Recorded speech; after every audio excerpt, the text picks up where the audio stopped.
Every technological leap and revolution has changed the customer service industry. But what we're witnessing today is unlike anything we've seen before. The advent of tech-powered tools and fast-changing customer expectations are transforming businesses and the business of customer experience.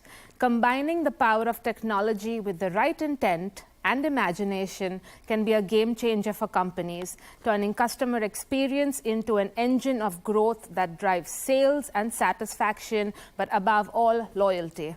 In this special episode of Media Dialogues with Storyboard18, we will find out how some leading businesses are transforming customer experience from a cost center to a profit center. And to help us understand how it's done, we have a stellar panel of guests who are leading the way.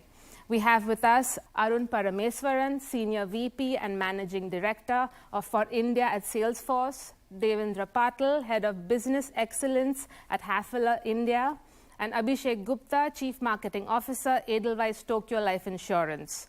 Welcome to the show, gentlemen. It's lovely to have you here.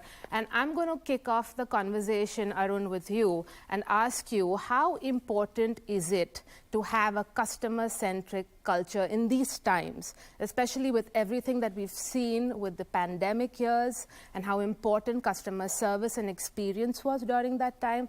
Tell me how important it is to build that customer-centric culture to drive business growth. Thank you, and great opportunity for me to be here.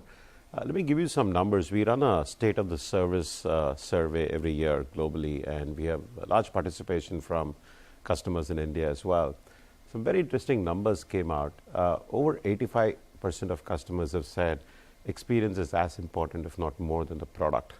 Right? They said over 70% said technology has made it very easy for them to take the business elsewhere if the company that they're working with is not able to deliver the kind of experience that they want. And so when you start thinking about some of these numbers, then another staggering number is, I think 65 or 66% of customers said that they're more likely to switch purely based on customer experience than the product itself, right? And so what you're realizing is that, the whole world is moving towards this concept of personalization and how much you are able to make a customer feel wanted, and therefore the loyalty that comes from the other side. And I think that has now become the foundation on which every business is driving growth, and every business is looking at how do they, retain customers towards the view of how do I build long-term value with them. So I think this is a foundational shift that started at the pandemic, and it's only going to get even more aggressive with everybody vying for that customer's time, if you will. Mm-hmm. Absolutely. And that fundamental shift that you mentioned started or accelerated during the pandemic for sure. And that was a great context that you said there. And I'm going to ask Abhishek to perhaps jump in here and tell me from your perspective, how critical has the element of customer experience become in the sense that it's moving from a cost center to a profit center, especially in an area that you function in, right? BFSI.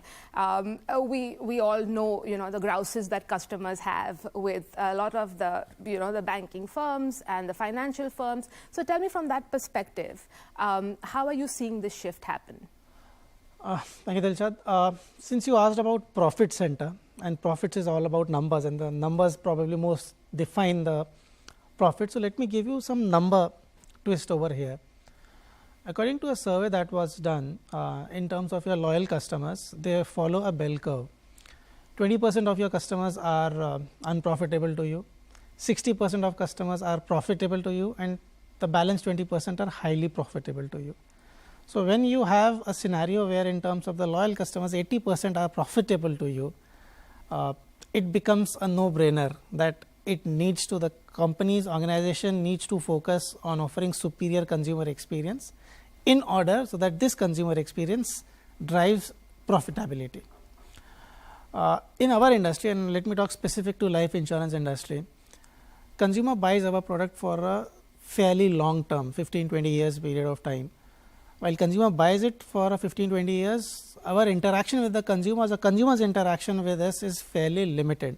Mm-hmm. It only happens when the consumer wants to renew the policy, which almost happens once a year or maximum twice a year. So in an industry where the repeat or the regular interactions are fairly limited or fairly infrequent, offering customer a very superior onboarding experience in the first part of the interaction with the customer becomes extremely important to us. It also becomes extremely important because another data says that a consumer ends up buying 7 life insurance policies in his or her lifetime. So if you have, and if you really want to get the full value from the lifetime value of the consumer, you would really like to get a maximum wallet share out of these 7 policies. Right. And that can only happen if you are able to offer a superior consumer experience, because in an industry with 24 players, there is a product parity. Products are more or less similar across all companies. So it's the experience that sets apart. Absolutely. Devendra, I'm going to ask you to perhaps sort of dial back a little bit now before we get into the how of transforming customer experience from a cost center to a profit center. Let me ask you in terms of, in terms of sort of maybe the challenges and some of the risks that are sort of associated with making that transformation, perhaps from an organizational point of view. Do you have any thoughts on what those challenges are? In terms of challenges and implementing customer experience, so for us, a superior customer experience. A very, very superior customer experience, I think is the journey. When you map the customer journey, it's important that how you handle the customer. So maybe 5 years, 10 years back, service was the last leg of the customer journey, right? Exactly. But in today's world, it is the starting point, the middle point, and the end point. So how you handle the customer throughout the journey is very, very important. And enabling it with the technology part of it, post-COVID, is very, very important. Absolutely, well said. Arun, I'm going to come back to you. Like I mentioned, we need to get into the how of making it happen, right? So give me a sense of, how do you transform customer experience from a cost center to a profit center? What are some of the key sort of learnings, use cases, anything that you can share with us? I think in our world, we call it, having a 360 view of the customer, right? When and I give an example today, I have 2 banking relationships, right? And it is very obvious. I have one bank that knows everything about me. When I call, they seem to have all the information on me. If for some reason my call disconnects, which happens all the time in this country, I get a call back. I don't from the other bank. I have to repeat myself every time.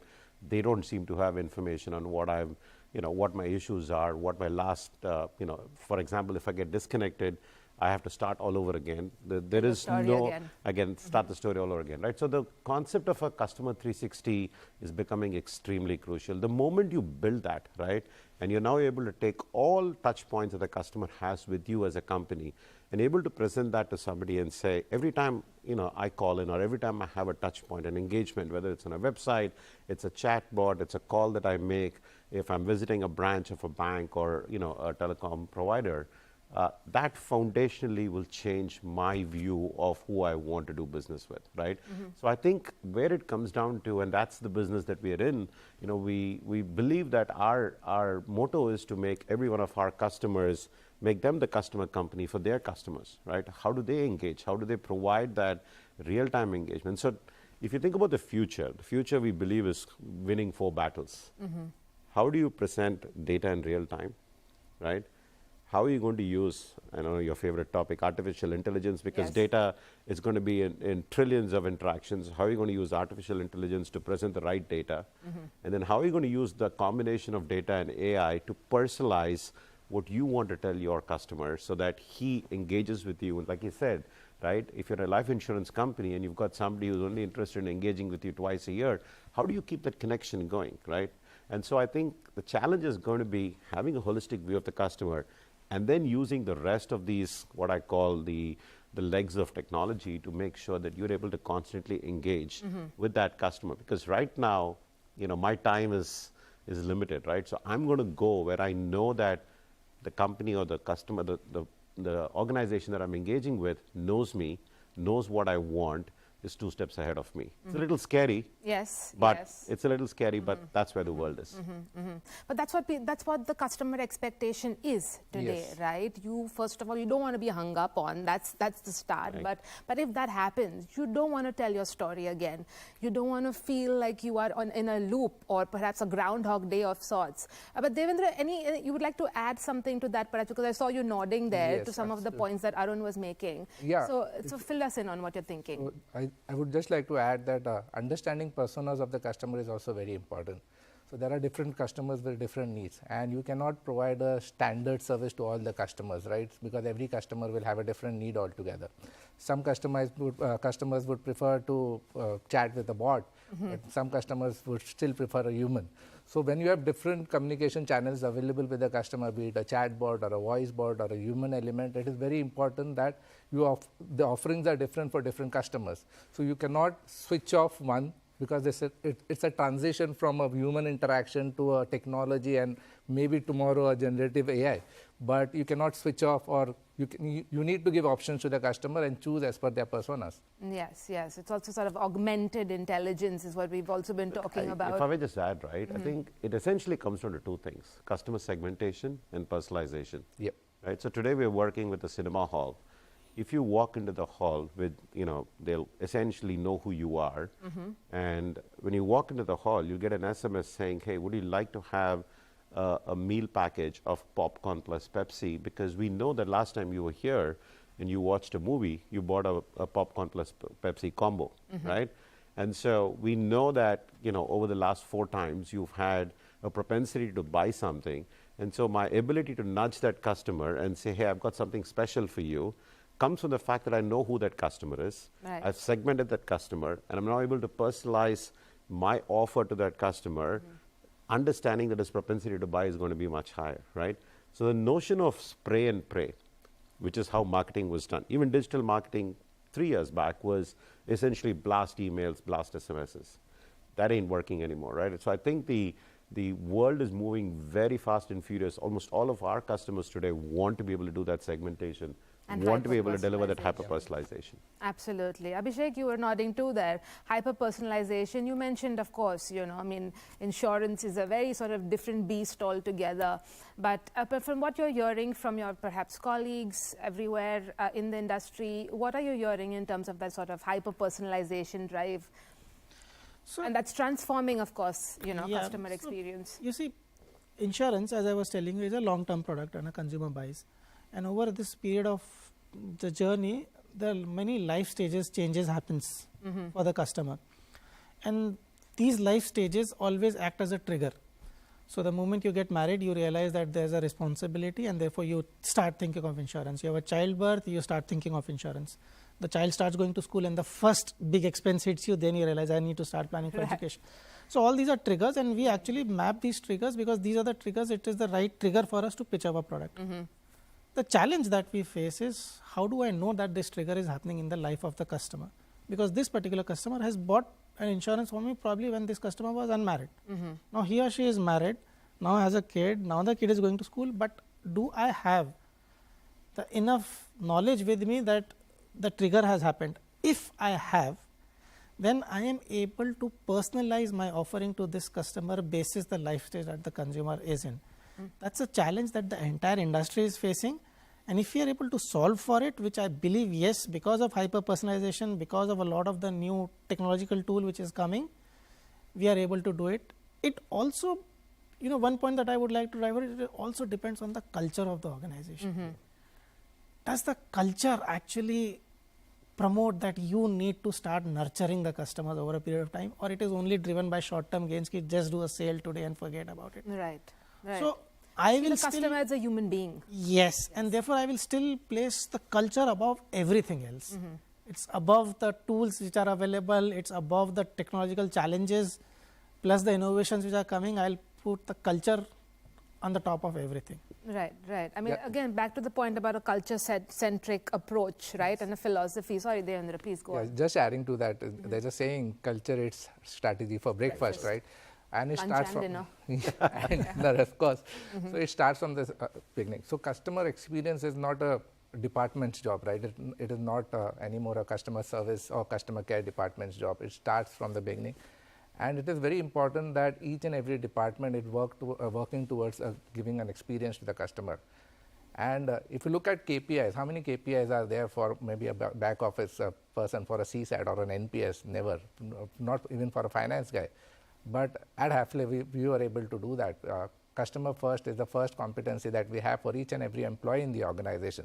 So that shows how serious are we to customer service or customer care, and it starts from there. Are we future ready? Are we customer centric? It starts from there, and everything then just follows. So hold on to that thought. We'll take a quick commercial break and be right back to find out how customer-centric cultures are driving business growth. Stay tuned.